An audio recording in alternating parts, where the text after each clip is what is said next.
Today's show is sponsored by the Electric Vehicle Association. Join up to support the electrification of transport today. And by CCAN Action Fund's electric vehicle raffle for the planet.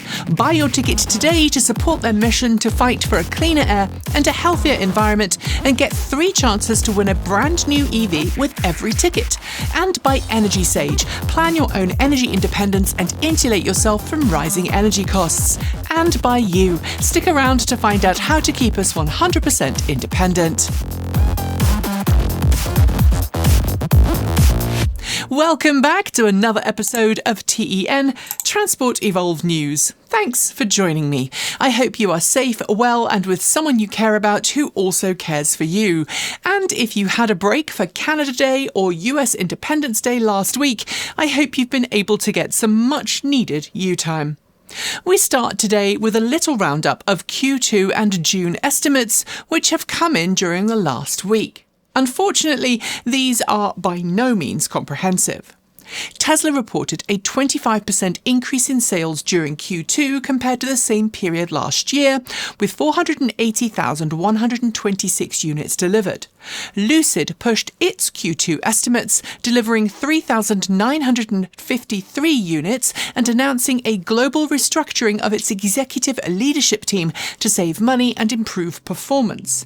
Hyundai sales for Ioniq 9 and Ioniq 5 in Q2 were up 183% and 4% respectively, with Ioniq 6 demand down 86%. Kia, in a similar vein, saw its EV6 sales fall 14% year-over-year in June, while its EV9 sales grew 42% in the same period.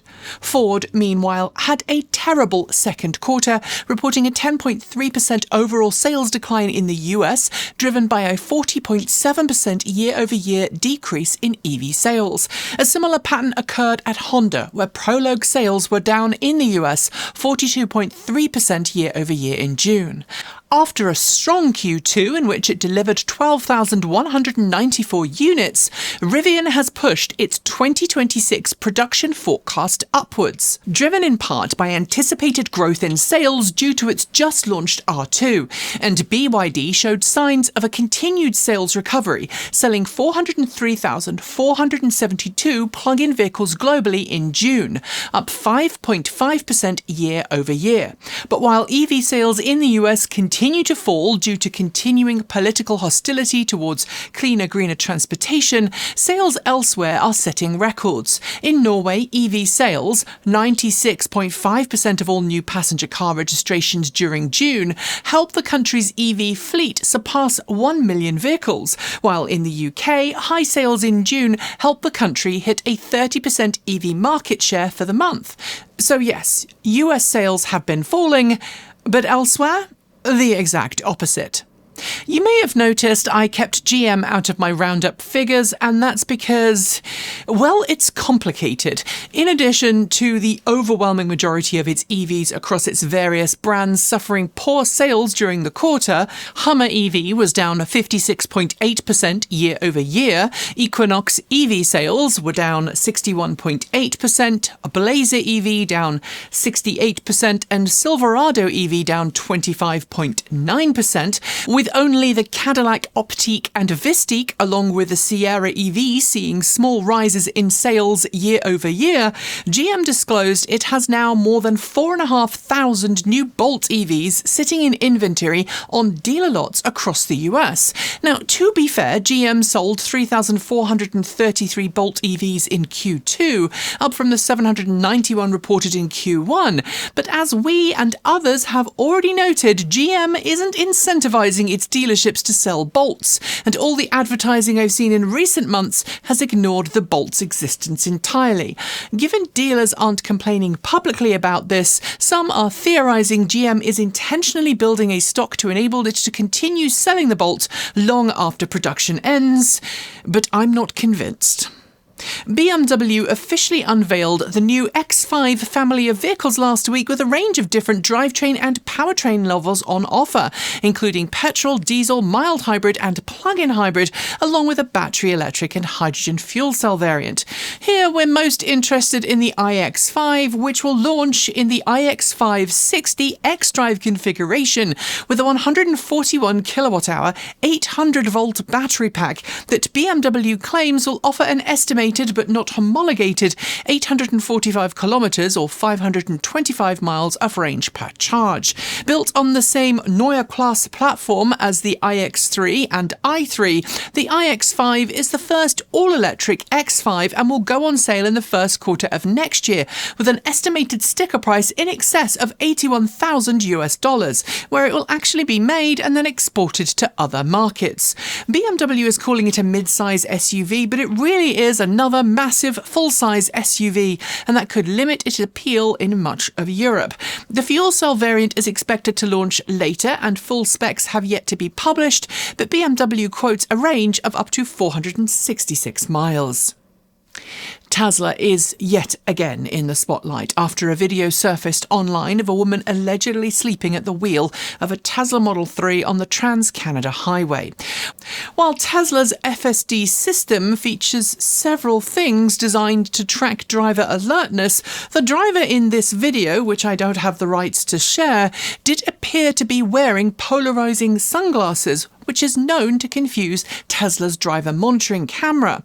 Interestingly though, new research this week from a decompiled Tesla iOS app shows that Tesla is preparing a new feature that would verify the driver using an in-car camera before allowing FSD to activate, but that sadly doesn't prevent misuse. This week, the driver who crashed into a Texas home last month, killing its 76-year-old occupant, has been charged with manslaughter. Charging documents reveal in the days before the accident, the driver had been Googling ways to make Tesla's FSD system more aggressive. Following a better-than-expected second quarter, and with R2 deliveries expected to soar soon, Rivian has announced it will be selling 75 million shares as part of an estimated $1.5 billion capital raise. Rivian says it will use the funds for general corporate purposes, including the funding of required equity contributions tied to its current loan agreements with the US Department of Energy. Under those agreements, while Rivian must meet key agreed-upon goals to release further funding, one of those goals includes a commitment to match the loan funding with Rivian equity. However, while Rivian's new stock issuance will ultimately help the firm raise additional capital, it also has the effect of diluting existing stock and consequentially lowering the value of existing shares. After the announcement, stock fell 11% in pre-market trading, but has since recovered about one half of what it lost on the announcement. Stellantis-owned brand Fiat announced its new micromobility vision this week with a new Fiat Topolino variant, the new Tris Dolce Vita, a new three-wheeler, and the Fiat Multiplina concept. The Fiat Multiplina, not to be confused with the Fiat Multipla that was made between 1998 and 2013, takes its design inspiration from the older 1956 Fiat 600 Multipla and is, says Fiat, a bridge between the Topolino and a car. To time with the reveal, Stellantis confirmed that the order books are now open in the UK for the new Fiat Topolino heavy quadricycle, with prices starting from £8,995 sterling, a 5.5 kilowatt-hour battery and a claimed 46-mile range. The same vehicle is now also available in the US as of this week, but with a catch. While you'll be able to buy one, the US variant is currently speed restricted to 19 miles per hour and is not yet road legal. Fiat said it will make an LSV conversion kit available free by the end of the summer, which will make the vehicle the same legal road classification as a low-speed neighbourhood electric vehicle. We've been watching with increasing concern as the US Department of the Interior continues to use US taxpayer money to bribe energy companies to drop wind programs. Last week, Duke Energy became the latest company to strike a deal, agreeing to cancel its Carolina Long Bay wind farm in exchange for $129 million. The wind farm was expected to generate enough power for 375,000 homes, and Duke Energy will instead focus on developing new fossil fuel facilities. And it's not just energy that's being stripped. This week, the Transportation Secretary, Sean Duffy, announced the government was moving funds away from Biden-era grants for cycle paths into roads and bridges, calling cycle paths and pedestrian walkways DEI. Again, I'm telling you this because if you are an eligible voter in the US, you still have time to register to vote this November. Just before the summer break, I broke the news that Polestar had been banned from selling cars in the US, despite its sibling brand Volvo being allowed to continue sales. The ban stems from a Biden-era rule on connected cars and technology originating in China, but now it seems to be used by the current White House as a cudgel to beat automakers over the head who do not fall in line with current policy. That's led to a massive amount of uncertainty for thousands of Polestar workers across the US, and for customers, fear over what the future of their servicing will look like. But for those who aren't feeling brave, Polestar is now offering some massive discounts on in-stock vehicles. For example, the Polestar 4 is now being sold from $31,400, a full $25,000 off MSRP between now and the end of July. The Polestar 3, meanwhile, is getting $23,000 in discounts, putting its effective price down to $44,500. I cannot advise you on if you should or shouldn't buy, but do check out our review of the Polestar 4 from earlier this year if you're interested. And finally, for this segment, because I think we all need some good news at last week was quite the week in large parts of the Northern Hemisphere, with massive heat waves in both Europe and North America. Living on the Pacific Northwest coast, I was in one of the few parts of the hemisphere not burning up, but I did watch reports come in from all across Europe, the US and Canada as EV owners turned to their cars to keep their homes powered. Massive demand for AC caused many utilities to struggle with demand, leading to widespread brownouts, and I saw everything from brand new electric pickup trucks through to aging Nissan Leafs and Chevrolet Bolts stepping up to the plate. And while many new EVs come from the factory with vehicle-to-load or vehicle-to-grid as standard, it's worth remembering that even older EVs can provide rudimentary backup power using an add-on mains inverter and a little ingenuity. If you kept things running this past week with your EV, drop me a note in the comments. Our recall reminders are coming up next, but since you're watching this news roundup show, I know you're interested in getting behind the wheel of an EV if you don't already have one, and I think I may have one of the best ways you can do that while supporting a great non-profit. We are just a few weeks away from the drawing of the 8th annual EV Raffle for the Planet from my non-profit friends at CCAN Action Fund, where 3 lucky people will win a brand new EV from Rivian, Lucid, Porsche and many more, and you could be one of them. But only if you buy a ticket before the fast-approaching July 30th drawing. With less than 3 weeks left, there are still thousands of tickets up for grabs. They're only selling a maximum of 10,000 tickets, so your odds of winning are already pretty great. But now with so many tickets still available so close to the drawing, your odds are that much better. Tickets are just $200, and every dollar supports the CCAN Action Fund's work to shift the rising costs of climate-related disasters, like increased intensity of floods and wildfires, off of everyday people like you and me, and onto the dirtiest, biggest energy polluters. Don't miss out on these incredible odds, so go to www.evraffle.org.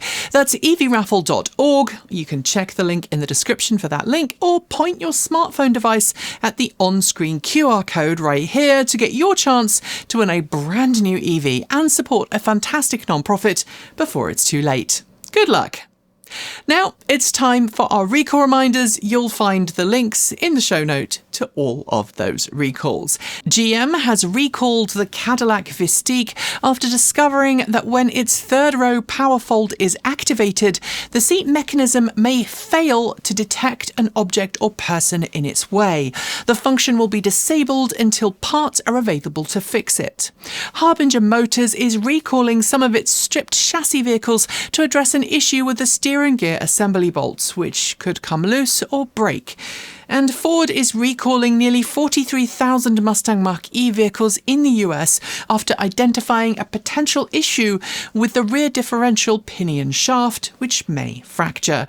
Owners will be notified. And those were your recall reminders. Now it's time for our news shorts. As usual, you'll find full links on our website at transportevolved.com. China's battery industry is tightening its own rules to ease a tough marketplace, with leading firms committing to paying small and medium-sized suppliers within 60 days. Previously, late payments were harming suppliers. Renault Trucks in Europe has announced an extended version of the E-Tech T range with a range of up to 660 kilometres for its longest-legged E-Tech T780 in 6x2 configuration. Kia has confirmed that its EV2 is the latest of its vehicles to satisfy the sourcing requirements for the UK's electric car grant. This means the EV2 in the UK is now available from £24,245 on the road. New data shows that CATL is currently expanding its battery swap network at a blistering speed, with more than 200 battery swap stations being commissioned every month across China. The Lotus Eletres EV is soon going on sale in Canada under the deal signed earlier this year between Prime Minister Carney and President Xi Jinping of China. 18 new Eletres EVs are en route to the country. The Washington, D.C. metro area is about to get its first overhead pantograph electric bus charging stations. The West Alexandria Transit Center in Virginia will be the first pantograph location for the network. Cornell University has developed a new way to recover EV battery electrodes, giving them up to 95% of their original power density. The process uses an electrochemical solution and is less energy intensive than recycling and remanufacturing. Dacia has dropped the price of the new Dacia Spring in the UK to below £12,000 sterling, making it the cheapest EV and the cheapest car on sale in the country. The price undercuts the just-launched Leapmotor T03. Electrify America has confirmed that it will be expanding its pilot NACS charging station deployment, adding new locations in California and the eastern part of the US. Renault has confirmed that its latest EVs are getting Google Gemini as part of an over-the-air update that is currently rolling out. The update expands voice control for OpenR-Link-equipped models. Reporting from Go Auto via an interview with Audi's board member for technical development details that Audi has confirmed a new A4 e-tron is being designed and it will be built on the SSP platform. Volvo Construction Equipment has delivered the world's first Volvo A30 electric articulated hauler to a Norwegian developer that is building the new L03 hydropower facility in the country. In an attempt to encourage high throughput at its fast charging sites, Ionity is now going to reward EV drivers who leave a charging station when they reach 80% full. They will get a credit for 5 kilowatt-hours for departing early. Tata Motors has officially launched its Sierra.EV, the 7th all-electric passenger EV on sale in India. The vehicle is priced from 18.8 lakh rupees for its standard variant, going up to 25.9 lakh rupees for the range-topping variant. New data shows that 1 in 8 new Mercedes-Benz cars being sold today is all-electric, with 13% of all Mercedes sales in Q2 being an EV. That's a 5.3% increase on this time last year. Whisk Aero is the subject of a new lawsuit by a former employee who claims they were fired for reporting the aircraft's autonomous software was failing to meet basic aviation software testing requirements. We'll keep you posted. Renault has upgraded its Master commercial van, adding an improved 87 kilowatt-hour mid-nickel battery pack for improved charging and thermal management. It will come with future V2G capability. Washington State's Auto Dealer Association has sued Volkswagen to try and block its plug-in brand Scout from selling its range of plug-in hybrid and electric trucks direct to customers in the state. Subaru has priced its Trailseeker in the US for the 2027 model year. Already proving very popular with customers after 1 year, it will retain the same price it had last year. Leapmotor has launched its first minivan, the D99, in its home market of China. The model offers seating for 7 and will be available in battery electric and range-extended guises. Kia has announced its 2027 EV4 range, adding all-wheel drive for the first time. It will be available in Europe with an optional 22-kilowatt onboard charger for improved AC charging times. Mercedes-Benz temporarily halted production of its GLC electric SUV recently, blaming supply shortages. Both battery packs and wiring looms were the cause of the halt, but production has recently resumed. Volkswagen's connected car division, Cariad, has ended its autonomous vehicle alliance with Bosch. However, Volkswagen plans on using the systems it developed in future cars. Gotion Hight-Tech has confirmed that it will be building a new battery production facility in Spain worth €950 million. The site will include a recycling plant alongside a cathode production facility. Nissan has announced a new entry-level version of its Leaf for the UK market. Priced from £28,849 sterling, including incentives, the 52 kilowatt-hour variant will be available in Engage or Advanced trim. BYD's new flagship electric sedan, the BYD Seal 08, has secured more than 65,000 locked-in orders within 30 hours of the car officially going on sale. Most buyers are choosing all-wheel drive. The European Union is looking to develop plans to allow for accelerated project permitting for EV charging stations across the region. It wants to remove hurdles from local and national governments to EV charging. The Xpeng Mona L03 has begun pre-sales in its home market of China. The car offers a compelling mid-price option with a 69 kWh LFP battery and range of up to 625 kilometers CLTC. Watt EV in the US has expanded its electric truck charging, opening a new depot in Fresno, California. It will connect EV truck routes between the Bay Area and Southern California.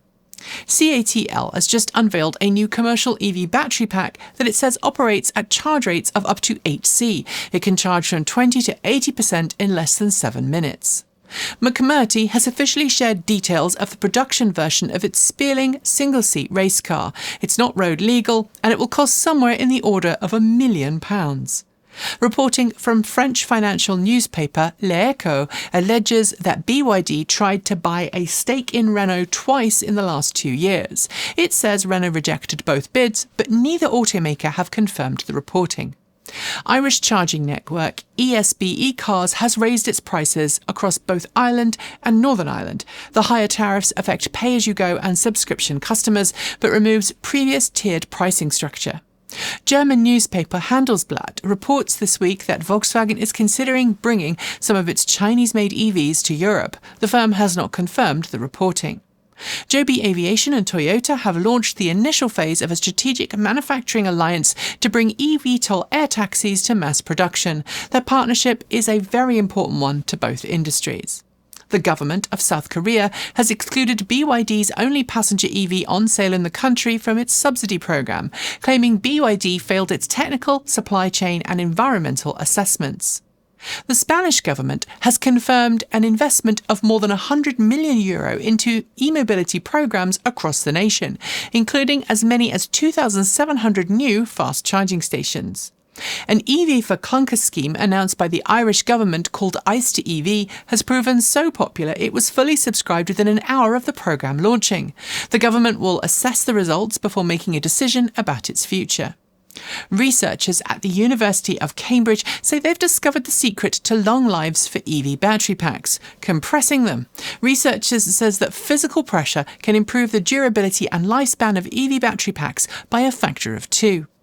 The UK government has announced a new consultation period focusing on upgrading power supplies for all English motorway rest stops, ostensibly to increase capacity for more EV charging stations. Brussels has announced that from the start of October, it will penalise EV owners 6 cents per minute if they park at city charging stations for more than 6 hours between 9 a.m. and 10 p.m. The measure is designed to stop people hogging charge stations.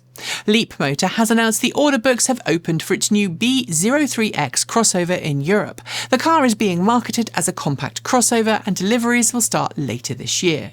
And finally, for the news shorts, Penn State University has announced its researchers have devised a new way to turn PET from plastic drink bottles into synthetic graphite for use in battery packs. It could reduce plastic waste. And those are your news shorts. There will be more next week. Our final 2 stories are coming right up, but first, a quick word of thanks. Last month, we mentioned that we were all going through a rough patch financially, and honestly, the response from you was humbling. Thank you very much to everyone who chipped in, whether that was sending us Ko-fi, a subscription to the channel, or just sharing our videos around. I honestly have no words large enough to express my gratitude, but let's just say that we went from worrying about this channel's future to feeling very loved, very valued, and on so much of a firmer ground than we were all the way into next year. In fact, as we're going from the hell of June into July, we do have some irons in the fire, both here at the channel and personally, that we're all hopeful about. So fingers crossed, because Transport Evolved has been around for 15 years just because people like you keep showing up for us, and honestly that hasn't changed. So if you're looking for a way to help from $1.50 a month, you can send a one-off donation via Ko-fi or snail mail, or you can just order something from our swag store. It all helps. And if you're in the US, our longtime sponsor Energy Sage is also a great way to get trustworthy, verified solar experts, whether that's for solar panels, getting a heat pump, or for those of you who rent, to join a community solar program. It was Energy Sage who helped me when I was looking for solar panels for our house 5 years ago. And believe me, our panels are still churning out electrons every day, so it's well worth the cost as utility provided power keeps going up. However you support us, thank you. You really do rock, and we wouldn't be here without you. And now it's time for our final 2 stories. If there's one thing that we've seen happen in the last few years in the EV world, it's that China has not only executed the world's largest transition to EVs, but also managed to become dominant in the EV sector in terms of competency and ability. And this week, we learned about some new rules coming into effect that will undoubtedly accelerate the nation's transition to electric even quicker.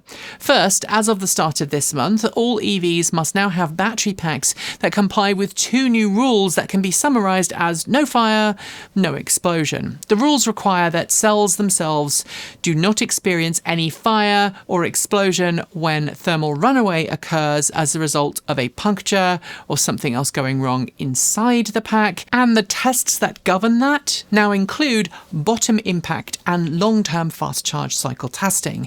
And in addition, the Chinese government has announced that from January next year, plug-in hybrids will no longer be exempt from the annual vehicle tax, which means even more reasons for its citizens to opt for an all-electric car. And if that's not enough, a new directive is set to come into effect requiring automakers to bring back physical buttons inside their cars, ending an age when many EVs relied on software-defined touchscreen controls instead.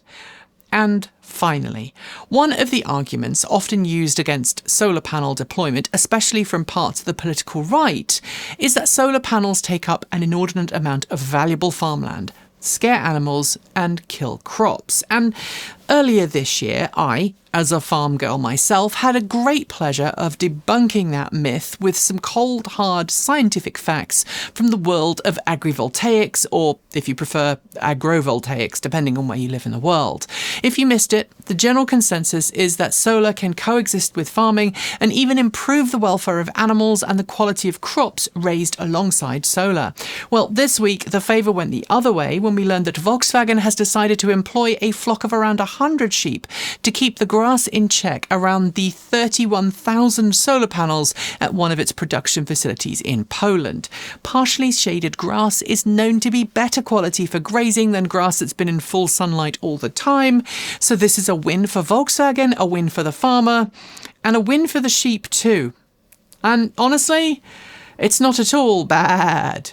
And on that note, we are done for today's show. But first, a massive thank you to the Electric Vehicle Association for sponsoring us. The EVA has been around since 1967 and is firmly committed to a cleaner, greener future for everyone. Join the EVA today, become an EV educator, and find ways to accelerate your transition to electric. If you haven't made the switch yet, head over to myeva.org for more info. And thanks as well go to the CCAN Action Fund. You can still get your tickets. Tickets are only $200. Only 10,000 are being sold, and each ticket gets you 3 chances to win a brand new EV. But you've only got 3 weeks left, so don't hang about. Grab your ticket today at evraffle.org. And thanks as well go to Energy Sage. Follow the link below to start planning your energy-independent future today. And of course, thank you. If you're able, please consider supporting us using one of the methods I mentioned earlier in the show. Supporting us can also mean sharing our content, joining our Fluxer or Discord communities, promoting us on social media, or using our affiliate links, all of which are listed below. And if you are new to the channel, hi! Please give us a sub either on YouTube or wherever you saw it, probably PeerTube. Finally, you matter. You're important, and I am very glad that you are here watching this show. I know the rest of the team are too. I know that many people are struggling in the world right now for a whole host of different reasons. And a month ago, that was me. I finish every week with this segment because I know that not everyone gets to hear the impact that they make on the world. And I think it's important to make sure that everyone does know what their impact is, especially right now. The news headlines are scary, infuriating, and can sometimes feel like we're the ones in the mirror universe, but all hope is not lost, because a cleaner, greener, safer, smarter and more equitable world must be one rooted in justice, fairness and a shared goal, and that can only happen when we all work together. You being here today is that first step on a very important journey. So until next time, be your authentic self. Whoever you are, wherever you are, and whoever you love, you are all part of this amazing, wonderful journey we are all on together. As always, keep evolving.